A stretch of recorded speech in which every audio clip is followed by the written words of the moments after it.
Hello friends, welcome to Anuj recipe book. আজ আমি আপনাদের বানিয়ে দেখাবো চিলি চিকেন। চিলি চিকেন সবাই বাড়িতে বানাতে জানেন, তবুও আমি কিভাবে চিলি চিকেন বানাই আজকে সেই রেসিপিটাই আপনাদের সাথে শেয়ার করব। চলুন তাহলে রেসিপিটা স্টার্ট করা যাক।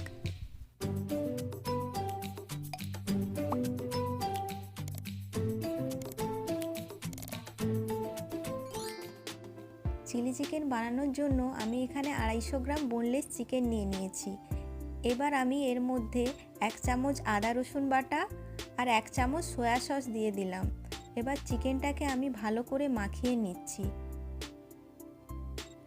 এবার এটাকে হাফ অ্যান আওয়ারের জন্য আমি ম্যারিনেট করে রেখে দেব। হাফ অ্যান আওয়ার পরে আমি এটার মধ্যে দিয়ে দিলাম একটা গোটা ডিম, 3 চামচ কর্নফ্লাওয়ার, 2 চামচ ময়দা আর সামান্য নুন দিয়ে এটাকে আমি ভালো করে মাখিয়ে নেব।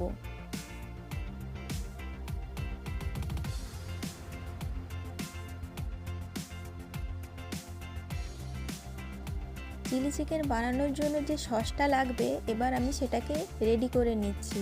দিয়ে দিলাম 2 চামচ টমেটো কেচাপ, 1 চামচ চিলি সস, 1 চামচ সয়া সস আর 1 চামচ ভিনিগার দিয়ে এটাকে আমি ভালো করে মিক্সড করে নেব। এবার আমি একটা বাটিতে সামান্য জল নিয়ে 1 চামচ কর্নফ্লাওয়ার গুলিয়ে নিচ্ছি। কড়াইয়ে আমি তেল দিয়ে দিয়েছি, চিকেনগুলো একে একে আমি ভেজে নেব।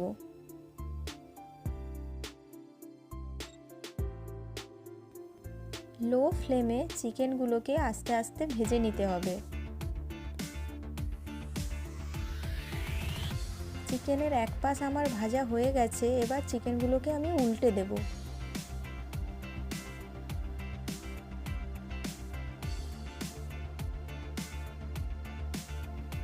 চিকেনগুলো আমি দুপাশে উল্টে ভালো করে ভেজে নিয়েছি।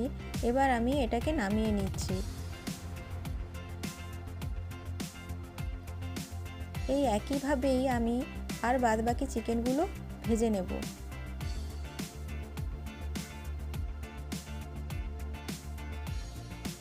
সব চিকেনগুলো আমার ভাজা হয়ে গেছে, চলুন এবারে গ্রেভিটা করে নেওয়া যাক। কড়াতে আমি সামান্য তেল দিয়ে দিয়েছি। এবার এর মধ্যে দিয়ে দিলাম বেশ খানিকটা রসুন কুচি। এবার দিয়ে দেব 2টো লঙ্কা কুচি। দিয়ে দিচ্ছি বেশ খানিকটা চৌকো করে কাটা পেঁয়াজ আর চৌকো করে কাটা ক্যাপসিকাম। এবার আমি এটাকে ভালো করে ভেজে নেব। আপনারা চাইলে এখানে সামান্য নুন দিতে পারেন, তবে আমি এখানে নুন দিচ্ছি না, কারণ সয়া সসে অলরেডি নুন থাকে। তো সসগুলো দেওয়ার পরে যদি মনে হয় তখন আমি একটু নুন দেব। রেডি করে রাখা সসটা দিয়ে দিলাম। এটাকে একটু নাড়াচাড়া করে আমি কিছুটা জল দিয়ে দেব। আপনারা যতটা গ্রেভি রাখতে চান সেই হিসেবে আপনারা জল দিয়ে দেবেন। একটু নাড়াচাড়া করে আমি কর্নফ্লাওয়ার গোলা জলটা দিয়ে দেব।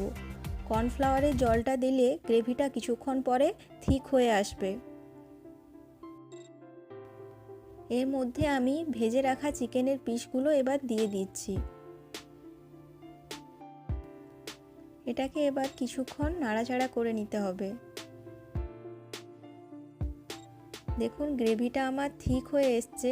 এবার সবশেষে আমি এর মধ্যে দিয়ে দেব থেতো করে রাখা গোলমরিচ। আপনারা চাইলে এখানে গোলমরিচের গুঁড়োও দিতে পারেন। চিলি চিকেন আমার একদম রেডি। চলুন এবার প্লেটিং করে নেওয়া যাক। আমি যেভাবে চিলি চিকেন বানাই সেটা আজ আপনাদের সঙ্গে শেয়ার করলাম। আপনারা এইভাবে একবার অবশ্যই বাড়িতে বানিয়ে দেখবেন। এই রেসিপিটা যদি আপনাদের ভালো লেগে থাকে তাহলে অবশ্যই লাইক করবেন, শেয়ার করবেন আর সাবস্ক্রাইব করতে একদম ভুলবেন না। তাহলে আজকের মতো এই পর্যন্তই। ভালো থাকবেন। টাটা।